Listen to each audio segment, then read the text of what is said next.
So to continue, my training with Marina Semyonova and my cousin Alla Sherebinina was really rather an eye-opener for me, having left England and had some classes at Ballet Rambert.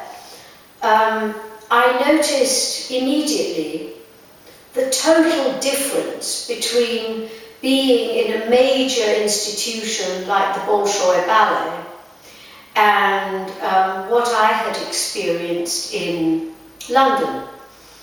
And it was really rather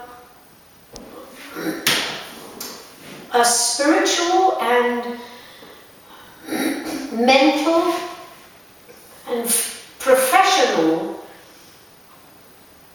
extraordinary experience, because the discipline and the daily work of 6 days a week, getting up at all the regular Russian students did their academics and their ballet and character and pas de deux and repertoire. I just did the ballet classes, but they were up at 7 in the morning and didn't go to sleep until midnight, the regular students at the ballet school. And I actually didn't train at the ballet school, even though I saw many, many classes, because I was working with the company at age 14. So that was really rather an extraordinary experience. And the reason for that is because Marina Semyonova was the ballet mistress of the Bolshoi Ballet, and Alla Sherebinina, my cousin, was a soloist. So I worked around their schedule, worked with Alla every day on a private lesson, and then I would work with Marina Semyonova when she was working with the corps de ballet people. There's little me with incredibly limited knowledge and technique, and I felt very, very fortunate to be in this extraordinary situation. And I realized what an honor it was, and I also realized what I was learning was the most extraordinary legacy. And I had developed a habit of writing down classes, not only from my cousin Alla, because I wanted to remember the combinations so that I could work on them by myself. I also wrote down classes from Marina Semyonova. And that bodes true of what I have become, which I guess I could say is a master teacher of Vaganova classical ballet. And the journey started at the Bolshoi. And after the 1 year, life politically was very difficult. It was 1964 when I went, and 1965 was an interesting year. Consequently, it became necessary for me to return to London. Nikita Khrushchev had been the premier of Russia in 1964, and at some point while I was at the Bolshoi, he was no longer premier, and it became necessary for me to return to England.